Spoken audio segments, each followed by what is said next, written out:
My name is Suad Al-Harthi and I'm the Executive Director of the Environment Society of Oman. I would say, environmental journey began at a very young age through my exposure to nature and my passion for adventure.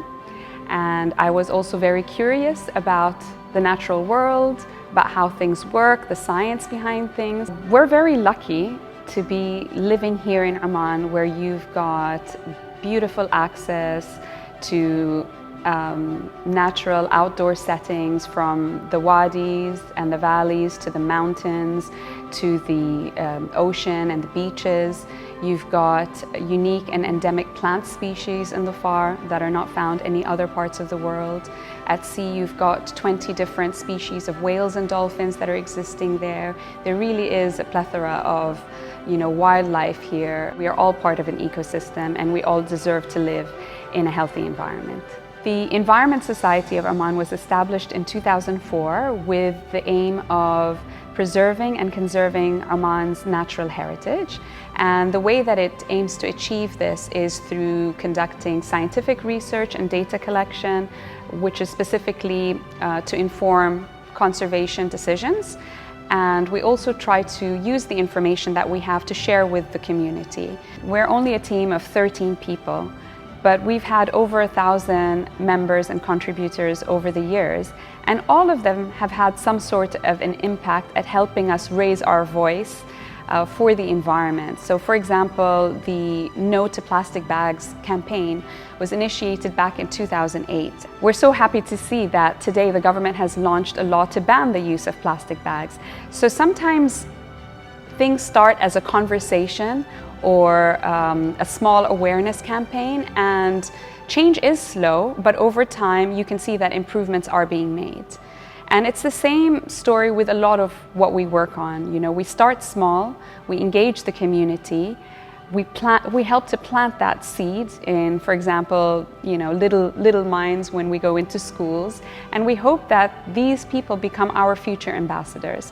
And this is what ESO is, essentially, a way for us to plant a seed for greater environmental awareness in Oman. We've worked with frankincense farmers in the Far to help them understand what are sustainable levels of harvesting frankincense trees. We've worked with fishermen to try to understand their industry and what they need, but also try to educate them on how they can make it a little bit more sustainable, such as safely disposing of your fishing nets.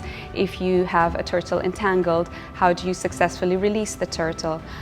We've also had active initiatives in which we removed about 500 tons of fishing nets and waste off of important sea turtle nesting beaches on Masira Island. Education is something that's also very important, and we had recently launched a Green Schools initiative to encourage students to take ownership of their environment. So it's not only about us giving them the information, but we want them to be active and creative at coming up with their own solutions, investigating and being curious about their environment and their settings, and seeing what changes they can make. One of the biggest misconceptions about the Environment Society of Oman is that people don't understand what an NGO is, what a non-government organization is, that we are a non-profit.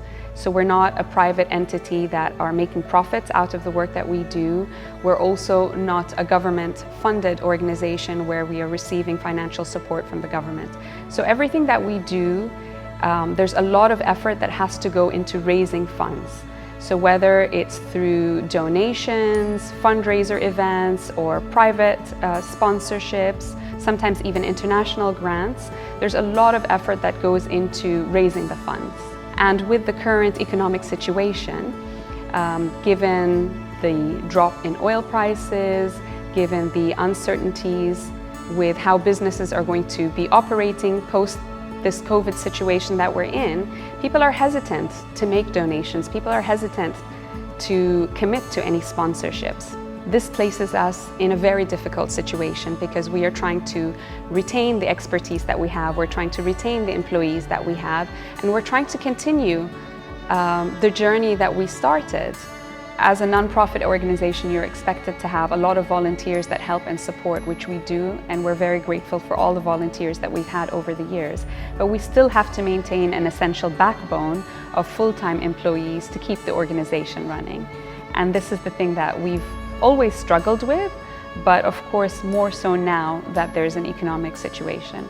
So looking to the future, I think that it's very clear that businesses currently are reprioritizing their spending, but they shouldn't lose sight of the importance of also investing in the environment, because ultimately we are all interconnected. We see how something that begins in one corner of the planet easily spreads to the rest of the world, and it's important for us to ensure that we continue our commitment to conservation of the environment.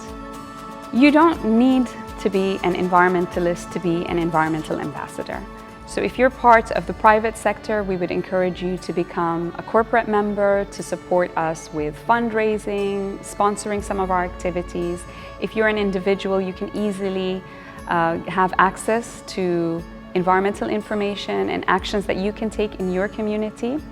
And we would really like to see more individual action. So people volunteering and taking action within their own communities for beach cleanups, awareness campaigns, and we can help support with that. So become an ESO member. It's something very simple to do, but can make a difference.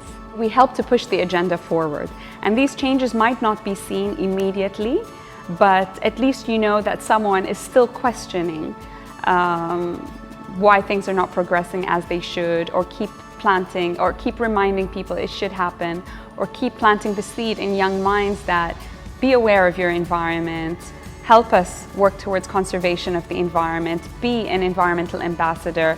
It's our role as much as it is your role. So yes, you do need to have the paid employees that are there to continue the agenda, but they're also there to remind you of your role as an individual.